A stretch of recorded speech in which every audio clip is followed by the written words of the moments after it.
All right. Good evening, everyone. Welcome back to my channel. Am I live? Yeah, I'm live, right? So, I had to second guess myself. Oh my goodness. So, anyway, good evening, everyone, and welcome back to my channel. It's me again, Ivory, for another episode of Random Thursday. And of course, I'd like to greet you first before I go to our conversation for tonight. Hello, Sir Joseph. Good evening. And hello, sis. Thank you so much for tuning in. Okay, of course, our topic for tonight is all about practicing self compassion. And before we start our conversation, I'd like to ask everyone, how are you doing tonight? It's almost the end of the week. Again, ang bilis ng pangyayari, ang bilis ng oras. Grabe. Parang kaka-birthday lang nung pamangkin ko, tapos biglang, di ba, parang kaka-Father's Day pa lang, tapos ito na agad, di ba?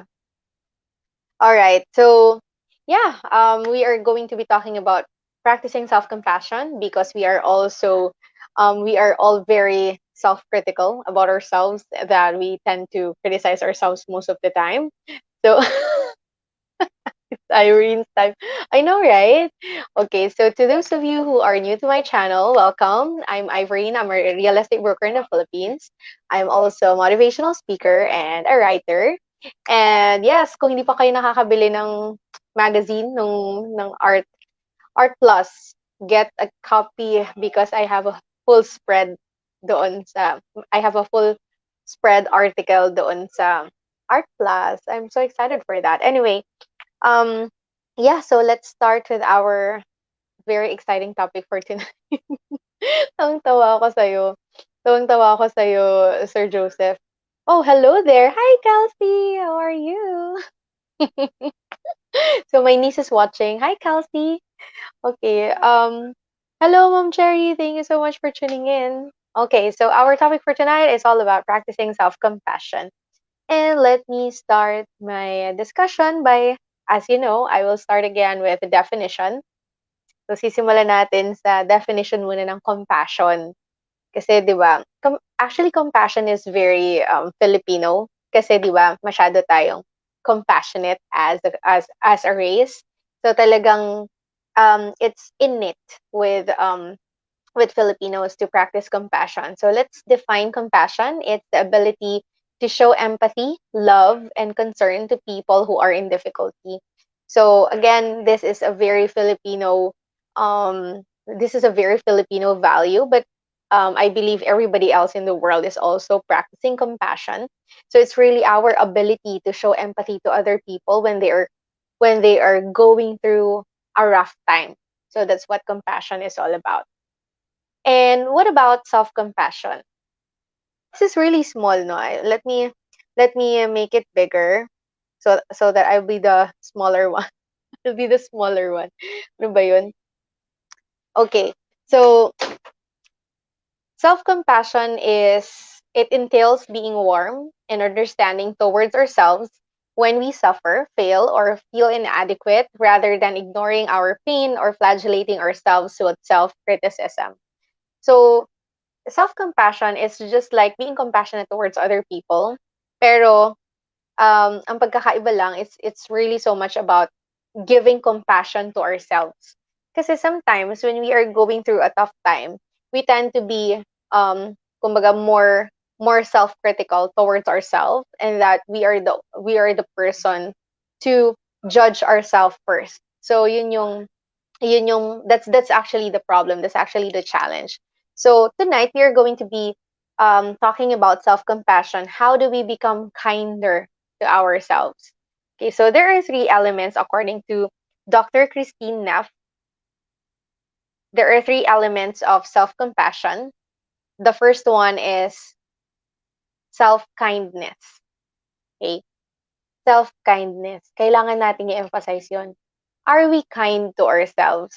Kasi madalas, we are the first person to criticize ourselves. 'Di ba? Lagi yan. Kapag may ginagawa tayo, ang unang taong nagki-criticize sa atin yung sarili natin. Kaya nga minsan, hindi na natin kailangang makinig sa ibang tao. Kung panlalait lang naman, kota tayo. Kasi lagi natin nilalait yung sarili natin, 'di ba? We're always the first person to criticize ourselves. But, um, when we are talking about self-compassion, the first element is really self-kindness. We have to be kind to ourselves. If you're kind to other people, why can't you be kind to yourself, right? So yes, that's the first element. It's called self-kindness.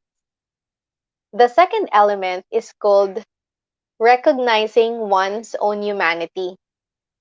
We have um excessively high standards.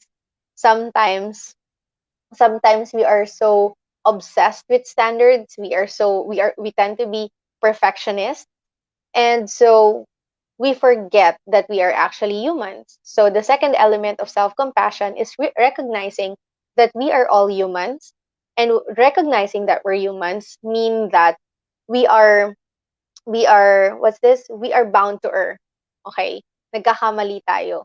So kapag self-compassion tayo, we acknowledge the fact that we can actually commit mistakes, and we are recognizing that we are all humans after all. Hello, Sir Neil.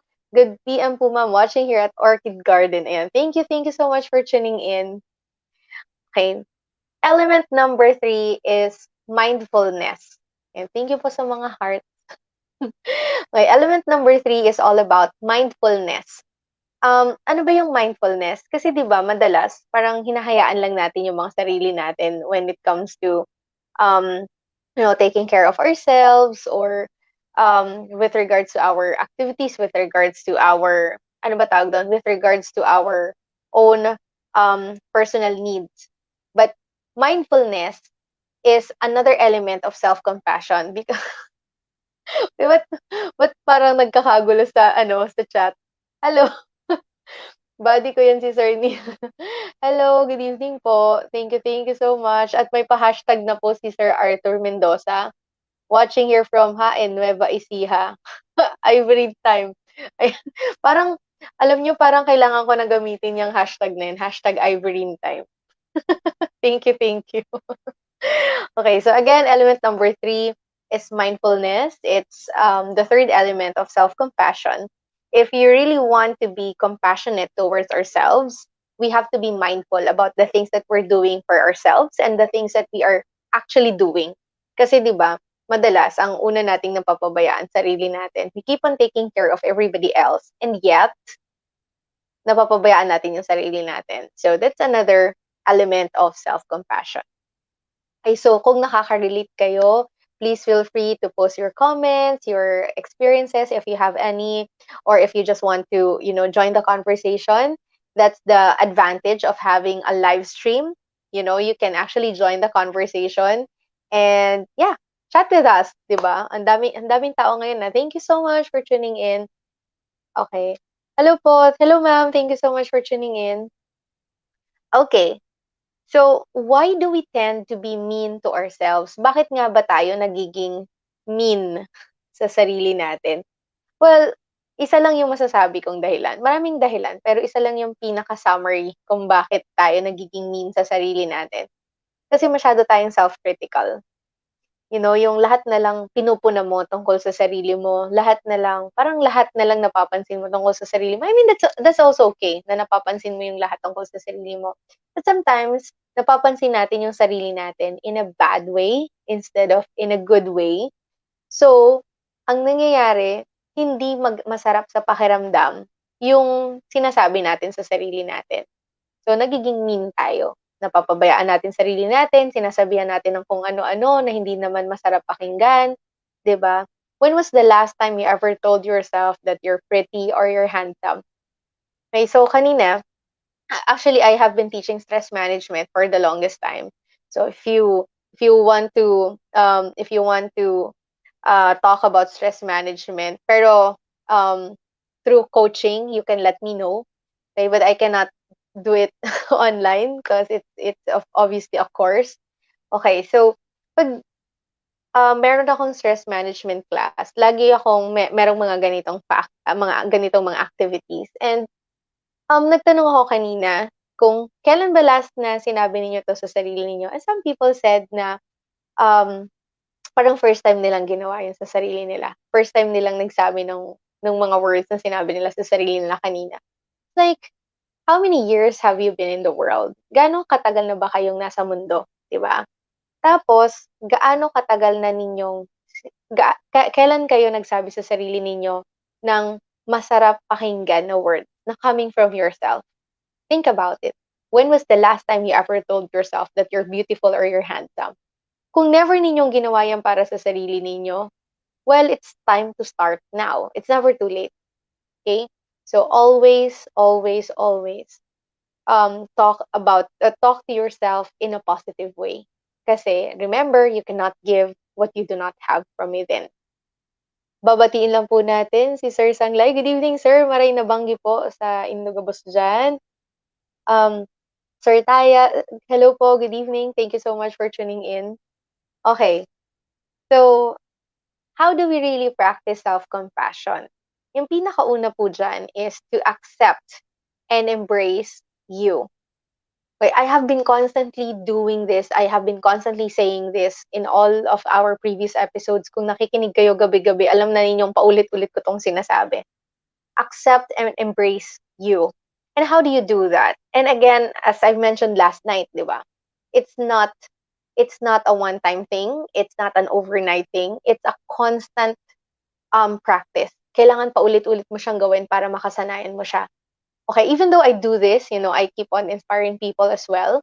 Pero syempre, dumarating talaga yung time na nagiging self-critical din ako. But I have to remind myself that there's only one me in the world. Just like you, just like everybody.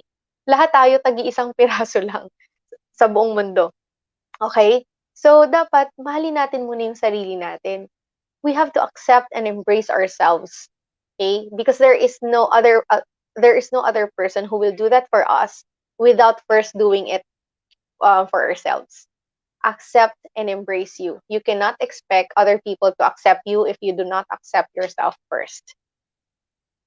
Another thing that we have to do to practice self-compassion is to know your needs and prioritize them. Ano nga ba yung mga kailangan mo? So, bawat tao, iba-iba yung kailangan. Kaya yung mga iba dyan, kailangan mag-shopping.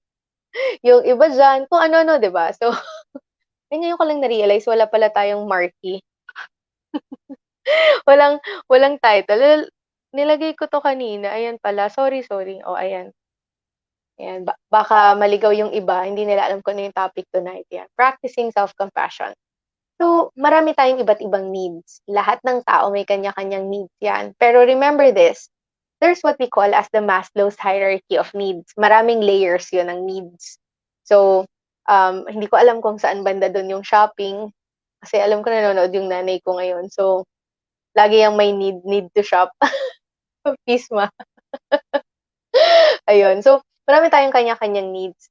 Um, what happens with us is that we always prioritize other people's needs, especially those who are breadwinners, who are single parents probably, or maybe if you're a parent, you're always prioritizing your kids, or if you're married, you're always prioritizing your partner. But let me tell you this, you have needs too. You you also have to know your needs and you have to prioritize them too. You cannot give from an empty cup. 'Di ba? Hindi ka pwedeng magbigay ng tubig kung yung pitcher mo walang laman. So, parang tayo yung pitcher. We have to know that we also have needs to fulfill and we have to fulfill it so that we can also be able to extend ourselves to other people. Know your needs and prioritize them too because you are important too. Remember that. Okay, another one. Ayaw gumalaw. Okay, another one is do not compare yourself with anyone. Gasgas na to. Lagi na lang. Lagi na lang, di ba? Na kino-compare natin yung sarili natin with other people. Paulit-ulit ko rin tong sinasabi. Do not compare yourself with anyone. And is it easy to compare yourself with anyone? Yes, ang dali. Mag-lurk ka lang sa Facebook. Just hang out on Facebook. And you will see a lot of different people posting their lives, their happy lives, their houses, their cars, their business, their jobs. And as people when people like us, for example, no, when we tend to hang out on Facebook, that's why, ironically, just a secret, I don't really hang out too much on Facebook. Meron akong limit. Hindi ako laging online kasi napakadali talaga na mag-compare ng sarili sa ibang tao. Lalong-lalo na kung may pinagdadaanan ka. Parang it's so easy to compare yourself with everybody else. Okay? Kaya mas marami ngayon ang nai-insecure, marami ngayon ang kung ano-anong mga naiisip dahil nga syempre nakikita natin yun sa social media. But let me remind you this, there's only one person in the world who is you. Ikaw lang yun. Hindi mo dapat i-compare yung sarili mo sa ibang tao. I mentioned this last night and I say it again. Do, never compare apples with oranges because they are totally different creatures. So same lang din sa atin. We are unique. Ang proof na unique tayo is syempre yung fingerprints, tama ba? Yung fingerprints natin, 'di ba? Walang katulad 'yan. Ang dami-dami ng taong nabuhay before us, ang dami-daming taong buhay ngayon, and ang dami-daming taong ipapanganak pa lang, pero wala diyan kahit isa, wala diyan na pareho kayo ng fingerprint. Even the iris. So natutunan ko 'to sa mga estudyante ko sa National Forensic Science Training Institute. Kaway-kaway kung nandiyan kayo sa audience. Okay. Nalaman ko na there's only one person who has that iris. Kaya nga 'di ba may iris scan? Tama ba yung pinagsasabi ko? Iris scan, 'di ba? So, because the iris walang katulad 'yan sa buong mundo. Sa dinami-dami, millions of people have been born in this world, millions of people who have already died before us. There are also millions of people who are currently alive right now, and this is one of the most amazing facts ever. There is no one who ever lived before us or who's currently alive right now who has the same iris and who has the same fingerprints as we do. So what does that tell us? We should never compare ourselves with anyone because wala talaga tayong katulad. Ever. Wala tayong magiging katulad at wala tayong naging katulad kahit kailan. Okay, so stop comparing yourself with everyone else. Okay, isa pa to. Alright. Isa pa.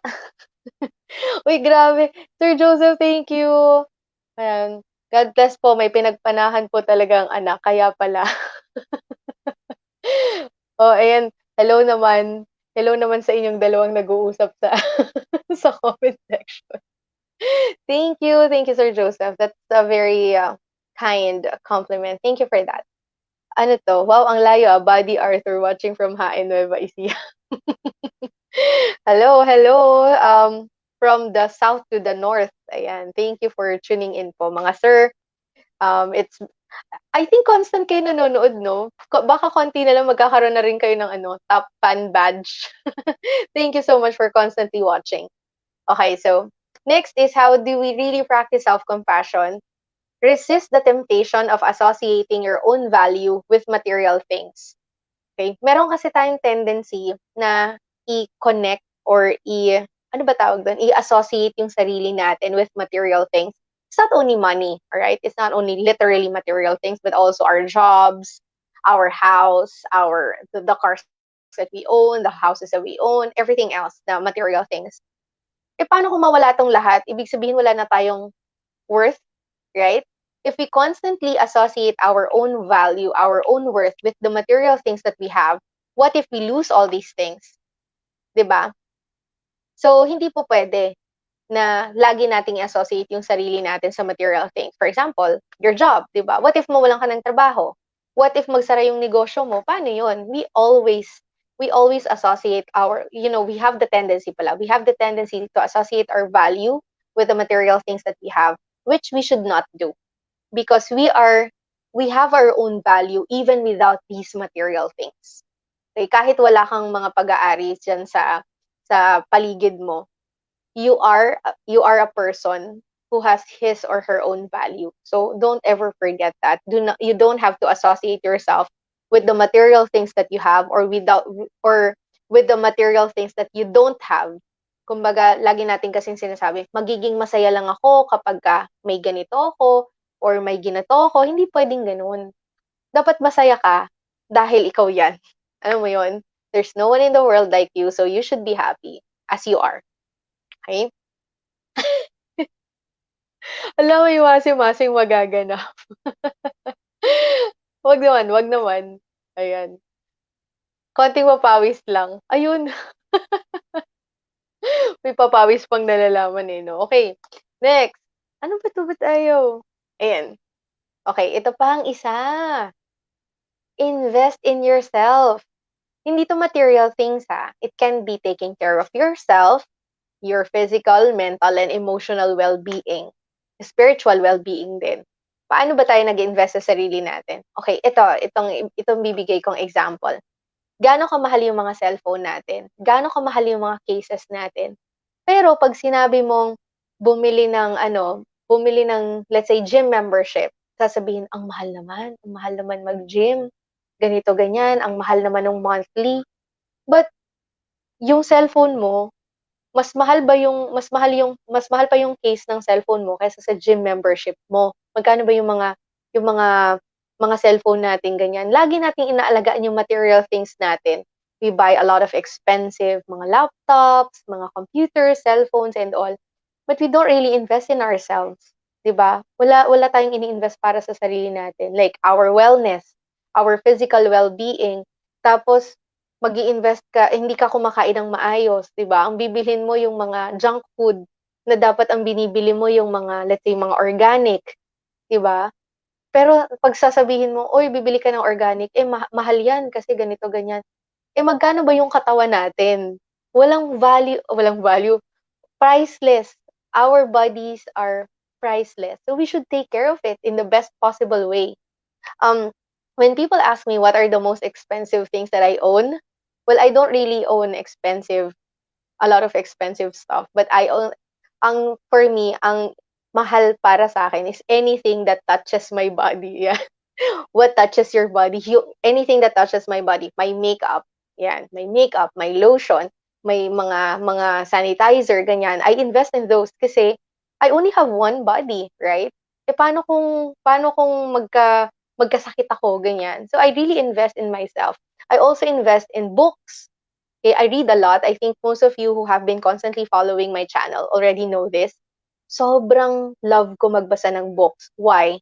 Because I get to talk to people even without talking to them. I'm just reading their books. I get into their minds for a little bit, and then I get to know their thoughts. That's very nice, di ba?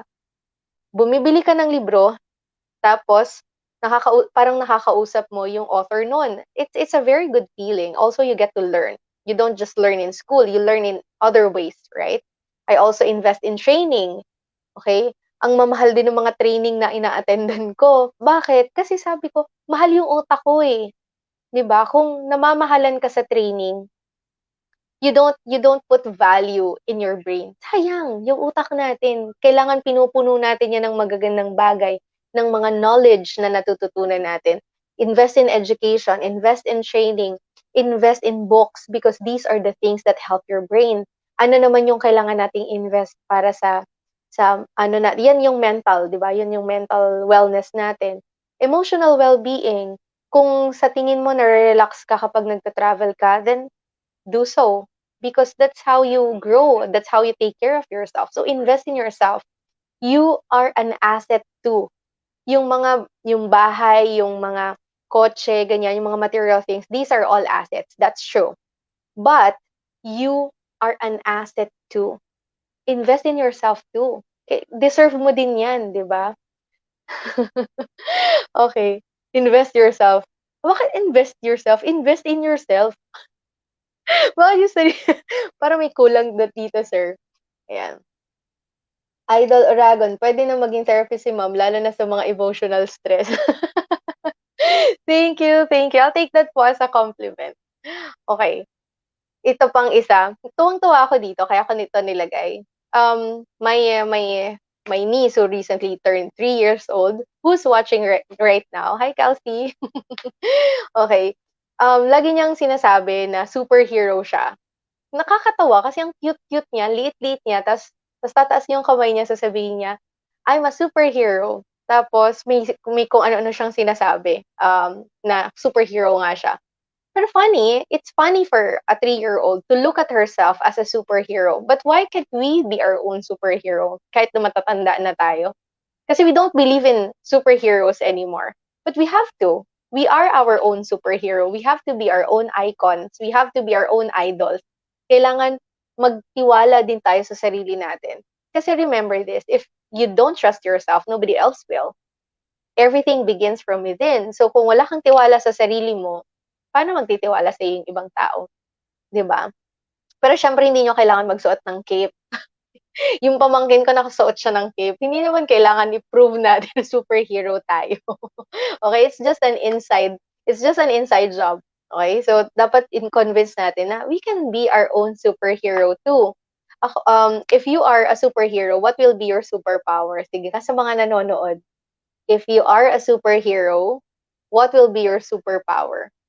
Ako, kung superhero ako, gusto ko laging makapagpasaya ng ibang tao para mabawasan yung stress nila kasi ang dami ng stress. So, sana nagiging superhero ako every night.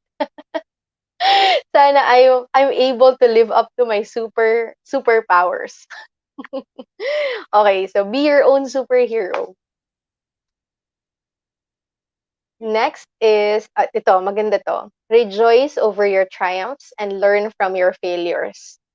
Kasi, ang nangyayari, well, what happens with us is we we are very happy with our triumphs, and then we put ourselves down because of our failures. But that shouldn't be the case. We should learn from our failures.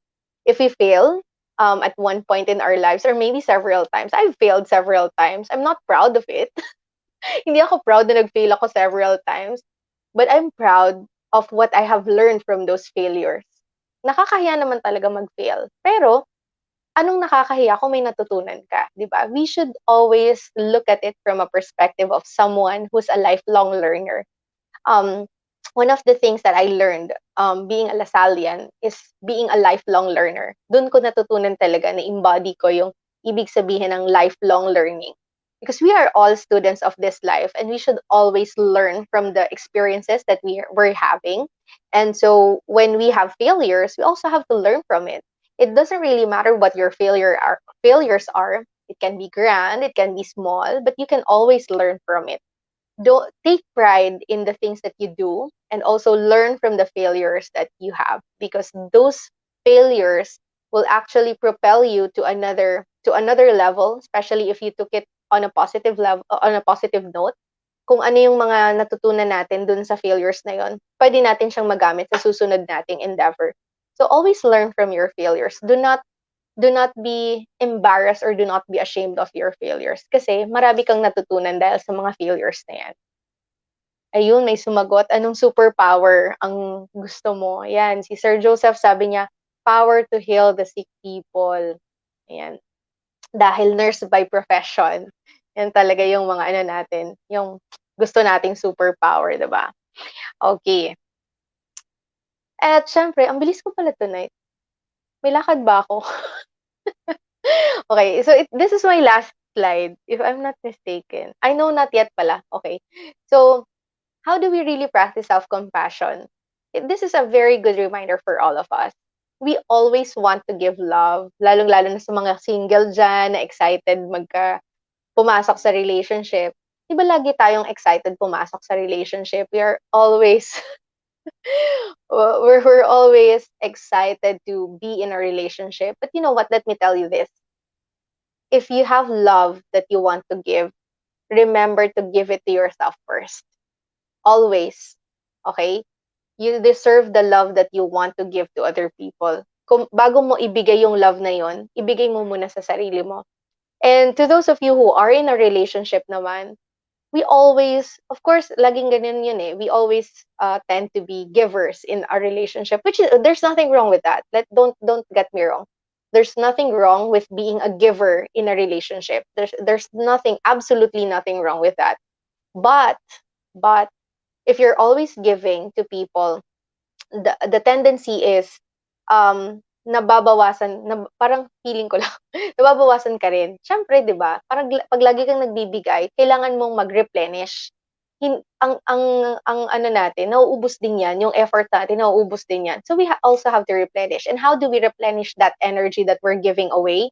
Well, kailangan nating alagaan yung sarili natin. We have to take care of ourselves first. Always. before you give it away, you have to have it first. If you want to give love, love yourself first. If you want to give respect, respect yourself first. If you want to care for other people, care for yourself first. Always. Okay? Hindi tayo, again, we cannot give from an empty cup. So, remember this, you deserve the love that you give. Okay, so, ano to? Huwag mo bilisan. Huwag mo bilisan ulitin ko. Uy, grabe, dapat yung slideshow ko, aabot ng mga 40 slides. Kaya, 1 hour dapat. Okay. Daming learnings. Thank you. Aw, thank you, thank you. I'll take that compliment. Thank you so much. Okay. So, dapat nag-share din kayo para hindi lang ako. Sa mga nanonood po, once again, I'm Irene and I'm really grateful that I have you on this channel. And before I go to my next slide, I'd like to thank especially the regular ones, yung mga constant na nanonood, kahit na silent kayo sa audience, alam kong nandyan kayo. And to those who are constantly sharing the live streams, thank you so much. Konting kwento lang bago ako mag-end ng talk ko. Um, so I have been really happy the past few days because I have received several good news. I-share ko lang yung energy, although hindi ko pwedeng sabihin ko ano yung mga good news. Pero i-share ko lang yung energy kasi ang sarap na maka-receive ng good news, 'di ba? So, yun, marami ako na-receive na good news. Pero prior to receiving good news, ang dami kong na-receive na not so good news. Ay na hindi mga masayang news. So what did I do? I actually had to go back to myself. Kasi parang syempre pag lagi kang I always exert effort. May effort akong tao. Like nagtatawanan nga nila ako yung bakit daw may pa-PowerPoint pa ako. Pero alam niyo yun, kasi ayokong puro talk lang. Gusto ko nakikita niyo rin yung sinasabi ko. So may effort talaga akong tao. But for the past couple of days before ako naka-receive ng mga good news, puro not so good news yung nare-receive ko. So I had to go back to myself. Pero sabi ko, wait lang. I think I need to revisit myself. I need to care for myself. Ganyan. So I had to do these things na sinasabi ko ngayon. Kailangan kong i-refresh ulit yung utak ko back to, push the reset button and then pray, constant praying. And then, suddenly, after a couple of days, naka-receive na ako ng mga good news. Pero sabi ko, talagang magsisimula talaga from ourselves. Hindi po pwede na inaasa, inaasa mo sa ibang tao yung mga good things na gusto mo mangyari sa'yo. Dapat talaga magsisimula sa atin yon. So, yan, just a reminder that life is not perfect. Life will never be perfect because we are not perfect. Our lives will never be perfect. It's just life as it is. Kasi may mga moments tayong perfect. There are perfect moments. I can remember so many perfect moments in our lives, in my life. But there's no such thing as a perfect life. There will always be ups and downs. But that doesn't mean that we have to live a bad life. Okay? It may be a bad day, a bad moment, but it's never a bad life. So that's why I'm telling you this. We have to practice self-compassion. Kasi dahil nga life is not perfect, magkakaroon tayo ng mga ups and downs. Pag nandun ka sa up, masayang-masaya ka. Pero pag nandun ka sa down, wag mo nang ilaglag pa further yung sarili mo. Pick yourself up when you are in a down moment because nobody else will do that for you. If somebody else does, that's great. But hindi natin pwedeng iasa yung motivation natin from external factors. Always start from within. And if you need motivation every single night at 8 p.m., we are here for you. So just join the conversation kung kailangan mo ng fixer-upper, di ba? So, let me share my last slide. Sobrang natuwa ako sa quote na to from Joseph Campbell. I-share ko ng bigger screen so that you can see it without my face. The privilege of a lifetime is being who you are. Okay, so let me remind you that there's only one person in the world who's you, and that's only you. There's nobody else who can be exactly like you. You may have a twin brother or sister, but that person will never be exactly the same as you. So stop comparing yourself with other people. Stop being so overly critical about yourself. Stop criticizing yourself because you are wonderful just as you are. And syempre, kung gusto mong i-improve further yung sarili mo, mas pwede nating gawin yon. We are always a work in progress. Kahit na gaano tayo katanda, kahit na umabot pa tayong 70s or 80s, we are always a work in progress. We can always improve ourselves if we want to. And if we also want to stay as we are now, pwede rin naman, di ba? It's always up to you. For as long as you're happy with your choices in life, then you're good to go, di ba? I hope you were able to learn some new insights tonight. And again, if you're running out of motivation, just visit this channel every single night at 8 p.m. from Mondays to Saturdays. Every night we have a different theme. So tonight is all about Random Thursday. So I talk about anything every Thursday. Pero the rest of the week, we have several topics that you can listen to, or you can also chime in. You can join the conversation. Tomorrow night we will be talking about fitness. Yan, sa mga gustong balik alindog program. Kasi ako nagbalik loob na ako sa balik alindog program dahil I think I badly need to because of the lockdowns and all. Parang ayoko na, titigilan ko na magkaroon ng excuses. So tomorrow we'll be learning from someone who's an expert. Yeah, who's an expert in fitness. Okay, I'm not sure if she will be happy with what I said, but I consider her an expert. She's an athlete for Ironman. Tama ba? Yung ganong competition. So we'll be listening to her tomorrow night, and if you want to enroll virtually in Balik Alindog program, why not? 'Di ba? Sabay-sabay tayong magbalik loob sa Balik Alindog program. Parang kailangan ko i-launch yun dito sa page ko.